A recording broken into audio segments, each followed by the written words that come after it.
Oke, selamat pagi. Assalamualaikum warahmatullahi wabarakatuh. Waalaikumsalam Waalaikumsalam warahmatullahi wabarakatuh. warahmatullahi wabarakatuh. Waalaikumsalam warahmatullahi wabarakatuh. Ya, alhamdulillah pagi ini kita bisa berjumpa lagi di mata kuliah praktek manufaktur di Bantu Komputer. Gimana kabarnya? Dari pertemuan yang sudah kita lakukan dan beberapa materi yang sudah disampaikan, apakah ada yang ditanyakan? Alhamdulillah belum Pak, sudah cukup jelas. Ditambah penjelasan dari YouTube-nya Pak. Ya, Dari penjelasan video YouTube sudah jelas, Pak. Alhamdulillah ya. Jadi di YouTube itu memang sengaja saya buatkan untuk mempermudah kalian dalam ini ya, untuk mendapatkan materi ya. Jadi kalian bisa buka kapan saja dan di mana saja. Ya, jadi barangkali dari penjelasan saat kita Zoom kurang jelas, kalian bisa buka kembali di YouTube-nya. Nah, dan misalkan masih kurang jelas lagi, bisa disampaikan atau ditanyakan saat kita bertemu di Zoom berikutnya ya. Jadi intinya bagaimana caranya kita bisa belajar secara maksimal di kondisi pandemi ini ya. Jadi jangan sampai kita terhambat ya. Kita bisa maksimalkan ya. Kita usahakan semaksimal mungkin. Ya. Ya, jadi saat ini berarti kita sudah masuk ke minggu ke-6, artinya kita sudah masuk kalau di pembelajaran di rencana pembelajarannya di RPS-nya, berarti kita sudah masuk di materi pemrograman kontur ya. Jadi langsung saya ini kan ya, saya share screen-kan untuk software-nya.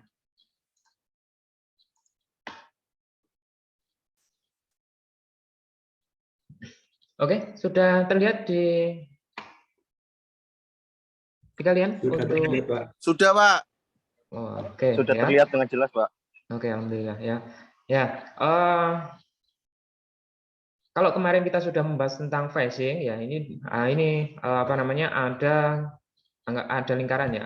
Kalau misalkan kemarin kita saya ulangi lagi sedikit untuk mereview kembali. Kalau kemarin terkait dengan program phasing ya, jadi kalau misalkan kita memiliki bentuk suatu pola seperti ini, kalau ingin kita phasing berarti kan kemarin tinggal kita klik untuk change-nya, kita pilih, kemudian kita atur di parameter potong dan parameter prosesnya, nanti akan terproses untuk ini ya, berarti untuk meratakan permukaan dari sisi atasnya ya, seperti itu. Nah, kalau sekarang kita masuknya ke ini ya, ke kontur ya. Jadi kalau kemarin kita ngambilnya phasing, drill, pocket, nah sekarang kita masuknya ke kontur ya.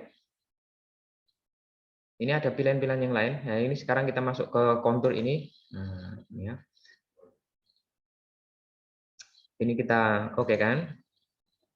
Ya, ini sama seperti kemarin pemilihannya, caranya kita select chain-nya. Nah, ini select polanya. Nah, caranya sama, kita pilih polanya.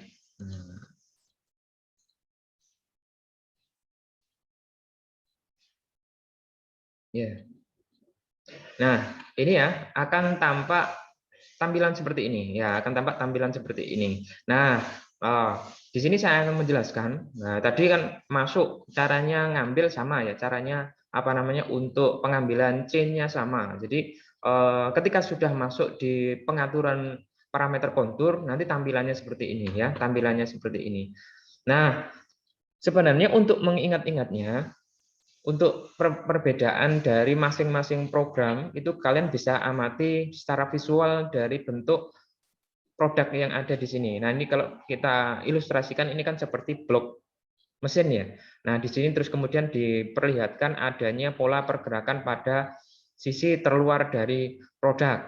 Nah, itulah program kontur. Jadi, program kontur itu adalah program yang pergerakannya atau pola kerjanya dia mengikuti bentuk pola yang kita pilih.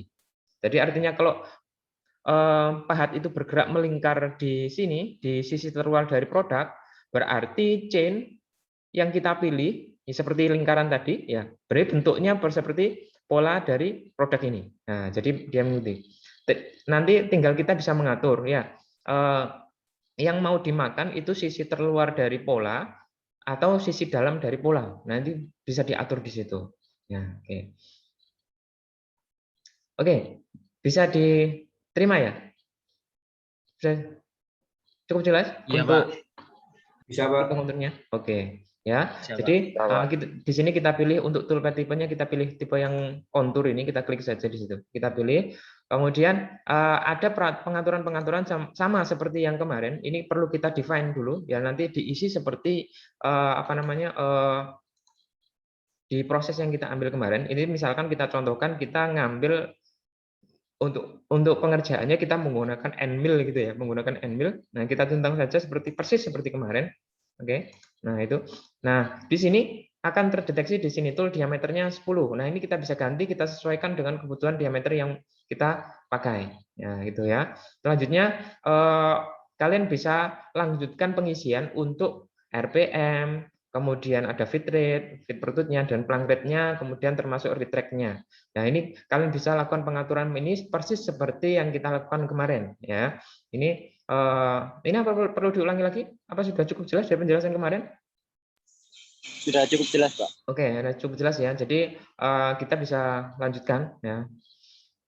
Oke, kalau itu sudah, nah kalau ini nggak perlu kita ini kan ya, nggak perlu kita define, nggak apa-apa, karena apa namanya ini kita bisa atur secara langsung di mesin ya. Jadi ini sebenarnya nanti untuk membantu kita untuk mengidentifikasi apakah ada collision apa enggak, apakah ada benturan apa enggak, nanti kita bisa terdeteksi di sini saat melakukan simulasi.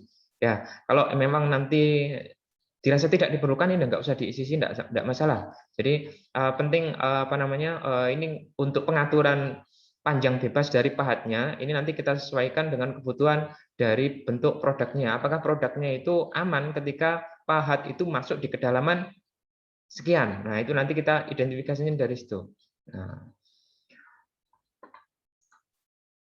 Kemudian kita bisa masuk ke cut parameter untuk program kontur ya. Nah, ini di sini ini ada beberapa pengaturan yang bisa kita lakukan. Nah, di sini untuk kompensasi tipe ya, kompensasi type ini di sini masih komputer ya. Ini kalian bisa lakukan pengaturan-pengaturan di sini ya. Ini yang kita bisa pakai ini komputer dan off saja sudah cukup ya. Nah, ini ya. Artinya kalau off, nah ini kan ada lambang garis atau lambang panah kemudian ada lingkaran.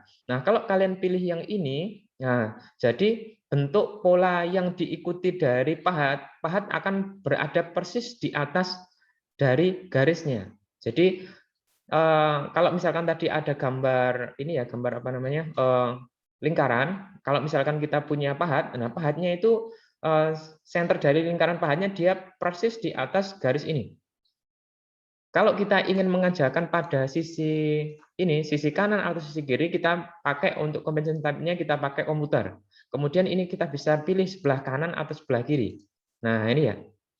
Artinya tadi apa namanya untuk pilihannya ini kan kalau misalkan kita lihat tadi ya anak panahnya dia lihat ke atas atau ke bawah untuk arah chain-nya. Kalau misalkan dia arah ke bawah berarti pada sisi kiri dia akan berada di dalam. Nah, jadi apa namanya mau di dalam garis atau di luar garis ini pengaturannya ada di sini. Nah, itu seperti itu. Oke ya, paham ya? Paham ya? Mbak. Oke, ya. Mbak. Pengaturan yang lain yang perlu kita lakukan, ya pengaturan yang lain yang perlu kita lakukan, ini selanjutnya ada di sini, ini ada stock to live on walls, kemudian ada stock to live on floors.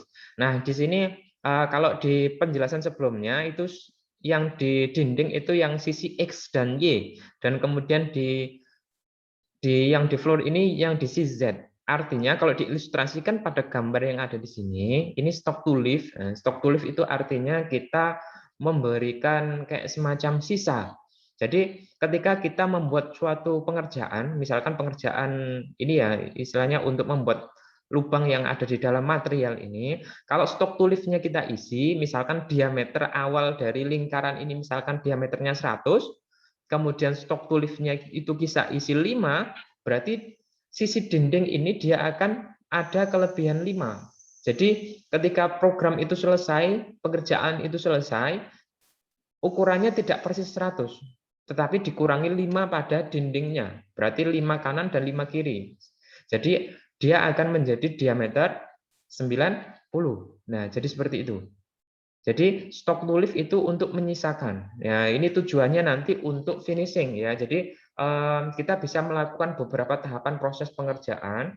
Beberapa tahapan proses pengerjaan itu kita bisa mulai dari yang pertama. Biasanya proses pengerjaan pertama kan itu ada program yang ini ya, pengerjaannya dia harus cepat, istilah pemakanannya banyak dan harus cepat. Nah, itu kita namakan dengan proses pemakanan tipe roughing. Nah, itu ya. Jadi nanti akan terbagi menjadi beberapa tahapan ya. Ada roughing, kemudian ada semi finish, kemudian finish. Bisa jadi di dalam masing-masing itu ada program konturnya. Jadi nanti tinggal kita masukkan di sini. Saat pemakanan kasar untuk apa namanya di pengaturan sini kita bisa lakukan pemakanan menggunakan ini istilahnya parameter untuk pemakanan kasar. Nah, seperti perhitungan yang kemarin. Nah, jadi pemakanannya banyak tetapi hasilnya kasar tidak masalah karena masih roughing, masih pemakanan kasar. Nah, kemudian misalkan kita sisakan pada dinding ya, kalau dinding itu cukup ini ya, nggak usah banyak-banyak karena kalau terlalu banyak penyisaan nanti saat pemakanan berikutnya itu juga sama, jadi masih berat gitu. Jadi angka idealnya untuk proses apa namanya pemberian stok tulip pada sisi dinding atau pada sisi bawah, sisi Z itu cukup di angka 0,3 atau 0,25 udah cukup ya. Kalau terlalu besar atau terlalu kecil itu ada dampaknya ya. Jadi kalau terlalu besar nanti pahat yang dipakai finishing itu kerjanya masih berat untuk menghilangkan sisanya ya. Kita apa namanya? Kita logika saja misalkan kita mempunyai pahat diameter 10 ya, diameter 10 dan kita memberikan sisa yang banyak pada dinding setebal 5. Nah, itu kan masih berat. Setebal 5 mili. Nah, kalau dimakan pakai pahat yang sebesar 10 itu, nah itu kan masih berat. Jadi percuma nanti kita memberikan sisa untuk mengharapkan hasil yang lebih halus. Karena apa? Karena kalau kita pahat memakan proses pemakanan masih berat, itu nanti hasilnya juga masih kasar ya. Ada gaya potongnya berat, kemudian ada pengaruh ceter, pengaruh apa namanya getaran. Nah itu nanti permukaan dari dindingnya itu pun masih kasar. Nah, jadi seperti yang saya sampaikan kemarin, untuk melakukan perhitungan parameter untuk pemakanan kasar atau pemakanan halus, nah itu kan kemarin sudah saya jelaskan. Nah, jadi nanti akan percuma nanti kalau misalkan sudah stok tulipnya terlalu besar. Jadi ini salah satu parameter atau strategi bagaimana caranya bisa mengerjakan suatu pekerjaan secara efisien dengan kualitas yang bagus. Itu salah satunya bisa memanfaatkan strategi ini. Kita memberikan penyisaan yang pas, yang nggak terlalu besar atau nggak terlalu kecil. Kalau terlalu besar nanti masih berat gitu ya untuk proses pengerjaannya. Tetapi kalau terlalu kecil itu nanti dikhawatirkan misalkan terlalu tipis ya, kita memberikan sisa 0,1. Nah, itu kan atau 0,05 misalkan tipis, biar ringan, Pak. Nah, nanti biar pahat finishingnya ringan untuk mengerjakan. Nah, itu memang tujuannya bagus, tetapi nanti kalau terlalu tipis, ini dikhawatirkan ada proses pada pengerjaan yang finishing itu masih ada ada ceter atau apa yang mengakibatkan ini ada cacat. Nah, itu dikhawatirkan seperti itu. Jadi ada batasan-batasan yang perlu kita kontrol di situ. Jadi ada posisi X dan Y, kemudian ada sisi Z. Nah, jadi stok tulip on wall sama stok tulip on floor. Nah, itu kita bisa atur di situ. Kemudian untuk ini ya, ini paham ya, bisa dimengerti ya? Bisa, Pak. Ya, oke. Nah, selanjutnya perlu kita lakukan pengaturan untuk tipe kontur. Jadi sebelum melangkah lebih jauh lagi, kita harus bisa menentukan saat mau melakukan proses pengerjaan itu kontur tipe apa yang mau kita pilih. Di sini ada beberapa pilihan ya, ada kontur tipe 2D, ada kontur tipe rem, ada chamfer, ada remachining, ada skillet. Nah, ini yang kita pakai ada 2D dan rem yang sudah cukup ya. Nah, saya jelaskan perbedaannya. Untuk yang tipe 2D, ini kalau diilustrasikan dia pengerjaannya seperti ini ya. Jadi dia datar ya, dia datar. Walaupun bentuk pola produknya, ini produk ya. Anggap saja ini adalah bentuk plat yang melengkung gitu. Anggap pola plat yang melengkung. Kemudian pola plat itu kita lihat dari pandangan atas, kita mau potong misalkan atau kita mau bentuknya lingkaran. Nah, platnya bergelombang. Nah, kalau pakai kontur tipe yang 2D, walaupun bentuknya platnya bergelombang, ini acuannya dia pahatnya itu adalah acuan dari ini pandangan 2D ini. Jadi dia pekerjaannya dia tetap ini ya, secara konsisten dia ini berada dalam satu level ketinggian. Dia nggak bisa mengikuti ini bentuk pola dari apa namanya material. Ini materialnya melengkung, jadi mengikuti bentuk pola naik turun ya, enggak seperti itu. Jadi tipe kontur 2D itu seperti ini ya. Jadi bentuk produknya seperti apa? Pokoknya dia memandangnya adalah pandangan 2D dari acuan gambarnya, dari acuan polanya. Jadi dia akan bekerja secara mendatar ya, tergantung nanti mau diratakan seberapa banyak. Nah, ini contohnya di sini kan dari terlihat ya, kursor saya terlihat ya. Terlihat, Pak. Oke. Ya, jadi misalkan di sini ada lengkungan-lengkungan seperti ini. Nah, ini kan kalau kita lihat, misalkan kita mulai pemakanannya dari sisi permukaan atas ini. Nah, ini kan ada yang kena, ada yang tidak. Nah, itu ya. Itu 2D. Jadi dia akan bekerja secara datar, flat. Nah, tinggal nanti untuk bisa menghaluskan semua sisi permukaan ini dibutuhkan berapa banyak layer, berapa banyak kali pemakanan, ya. Seperti yang saya jelaskan kemarin untuk apa namanya pengerjaan ini apa namanya untuk makan pekerjaan ke dalam itu tidak bisa dilakukan secara langsung ya karena ya ini nggak kuat nanti pahatnya, dia harus dilakukan secara bertahap ya. Depth of cut-nya harus kita atur ya, jadi nanti ada pengaturan di situ ya, ada pengaturan depth of cut. Jadi untuk pengaturan misalkan kita mau makan tebal plat setebal 10 mili. Nah, ini nggak bisa langsung kita makan masuk langsung 10 kita proses semua, nggak bisa, tetapi harus secara berlayer, bertahap. Kita makan setengah mili atau 1 mili tergantung dari kekuatan dari pahatnya ya. Nah, seperti apa namanya yang saya jelaskan kemarin ya. Jadi untuk pembagian depth cut-nya mampunya seberapa besar itu disesuaikan dengan kekuatan dari pahatnya. Ya, diameternya seberapa, bahannya apa, nanti akan berbeda-beda kemampuan dia dalam melakukan penyayatan atau pemotongan. Ini yang 2D. Oke, bisa dimengerti ya. Oke. Ya, selanjutnya selain 2D ada tipe yang rem. Ini saya jelaskan dulu. Nah, nanti saya jelaskan. Setelah saya jelaskan nanti kalian saya bimbing untuk bisa melakukan ini ya, dicoba ya. Nanti saya bimbing untuk dicoba. Nah, ini saya jelaskan dulu di awal. Nah, ini ada tipe yang lain yaitu tipe rem ya. Ada tipe rem. Nah, di sini tipe rem ini terbagi menjadi 3 motion ya. Ada 3 model pergerakan. Ini di sini ada angle, ada depth, ya, ada plank. Nah, masing-masing proses di sini ini ada ilustrasi pergerakan di atasnya. Ini ya. Kalau kalian lihat ini masing-masing kan beda. Nah, ini untuk yang tipe angle, nah ini contoh plat ya, contoh plat. Kemudian plat itu dia dilakukan proses kontur mengitari plat itu. Nah, ini yang saya tunjuk ini adalah start masuknya. Kemudian ini adalah exit-nya, keluarnya. Nah, ini dia berputar, memutar ya. Ini kita bisa rencanakan untuk melakukan penyayatan setebal ini berapa kali putar. Nah, ini kalau misalkan 1 kali putar langsung habis, ya memang di awal ini makannya dikit, tapi makin lama sampai di akhir jadi setebal ini. Kira-kira mampu apa enggak untuk pahatnya? Kan enggak mampu ya, ini jadi harus kita kalkulasi. Kemampuan pahatnya dia melakukan penyayatan itu sampai berapa dalam. Nah, ini kita bisa atur. Nah, untuk pengaturan angle-nya, untuk pengaturannya di sini ada 3 di sini.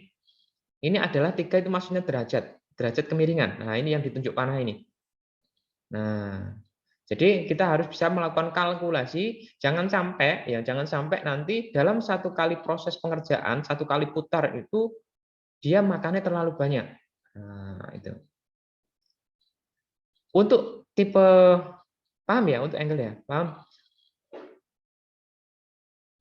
Paham, Pak. Oke. Ya, untuk yang depth ya, untuk yang tipe depth ini berbeda ya. Walaupun kalau kita lihat pola pergerakannya itu dia sama, yaitu melandai semakin bawah, tetapi kalau yang tipe depth acuan untuk pengisian parameternya itu adalah berdasarkan kedalaman. Nah, ini di sini 5 yang aktif. Artinya dalam 1 kali putar itu dia akan sampai pada titik awal ya, pada titik awal satu kali putar dia menuju kedalaman yang kita setting di sini. Kalau kita di sini di setting 5, berarti dalam satu kali putar dia menuju ke kedalaman 5. Nah, ini lebih mudah ya. Kita nggak perlu melakukan, kalau kita pakai angle ini kan kita melakukan kalkulasi ya. Nah, kali ini sudah kita pelajari di di sekolah zaman di SMK atau SMK untuk mencari ketika diketahui ya ini panjang lintasan, kemudian panjang alasnya dan sudutnya. Nah, ya itu bisa dihitung nanti ya. Nah, untuk depth ini lebih mempermudah. Nah, jadi pergerakannya sama dia. Jadi melandai miring seperti ini, kemudian menuju titik yang ditentukan kedalamannya. Nah, ini lebih aman. Jadi kalian cukup mengetahui ini misalkan N-mil 10. Nah, N-mil 10 itu mampu potong untuk depth cut-nya, untuk depth of cut. Satu kali slice untuk satu kali putar dia mampu seberapa. Kalau misalkan mampunya 1 mili, ya ini di 1 mili udah cukup. 1 mili. Nanti jadi dalam satu kali putar, misalkan kita ganti 1 gitu ya. Satu kali putaran dia menuju ke kedalaman 1. Nah, gitu. Kemudian untuk model yang ketiga itu ada plang. Nah, ada plang ya, di sini ada plang. Nah, plang ini pola kerjanya dia hampir mirip seperti 2D. Nah, ini tidak disarankan untuk chain yang ketemu ya, start sama exit-nya dia bertemu dalam satu kali proses. Jadi disarankan untuk yang start sama exit-nya dia nggak ketemu. Nggak ketemu itu maksudnya apa sih Pak? Kalau ketemu itu misalkan kayak lingkaran ini, start sama exit-nya ketemu di satu titik. Kalau nggak ketemu itu seperti huruf U ya. Start-nya di sisi satunya, kemudian di exit-nya di sisi satunya. Kayak huruf U, huruf C itu kan start sama exit-nya nggak ketemu ya. Kalau huruf O itu berarti start sama exit-nya ketemu. Nah, itu tidak disarankan seperti itu. Kenapa? Nah, ini dia model pekerjaannya dia itu seperti ini. Ibaratnya dari atas dia langsung menuju ke titik yang dituju. Nah, kemudian dia berputar. Nah, ini kalau bentuk polanya misalkan kita mau buat ini, kita ilustrasikan misalkan bentuk lingkaran ini ya. Nah, ini kan tadi sini luar ini kan masih bentuk ini material juga. Nah, kalau dia langsung turun di sini, kemudian dia berputar. Nah, waktu turun ini kan dia arah pemakanannya kan ke bawah. Sedangkan seperti yang saya jelaskan kemarin, N-mil itu sisi potongnya sesuai namanya, dia hanya ada di sisi terluar dari pahat. Jadi dia tidak didesain untuk melakukan pemakanan yang arahnya itu dia ke bawah. Jadi tidak diizinkan dia pemakanan yang vertikal. Nah, yang dibolehkan apa? Yang dibolehkan dia adalah melandai.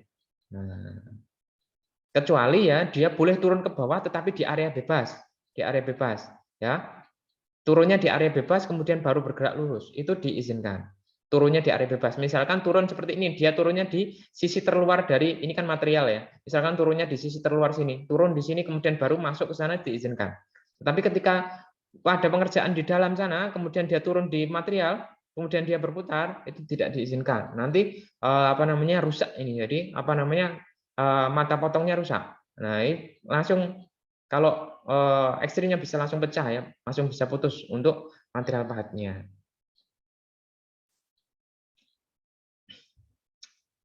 Oke, sampai sini ada yang tanyakan? Sebelum saya lanjutkan? Sudah jelas, Pak. Ini tidak ada, Pak. Belum ada, Pak. Oke. Ya, jadi untuk tipe pemrograman kontur itu seperti itu. Jadi model atau cara kerjanya seperti itu. Jadi ada tipe motion, ada tipe pergerakannya. Nah, seperti itu, ya. Kemudian ini ya, setelah kita melakukan pengisian, ini saya jelaskan di awal dulu, saya berikan penjelasan ya. Setelah ini saya demonstrasikan untuk saya contohkan langsung di benda kerjanya. Nah, jadi ini misalkan tadi kita pakai yang depth, kita isi di sini 1. Nah, ini kemudian kita bisa lakukan pengisian selanjutnya. Ini depth cut-nya seperti yang saya jelaskan tadi. Nah, kita bisa isi dulu sini. Oke.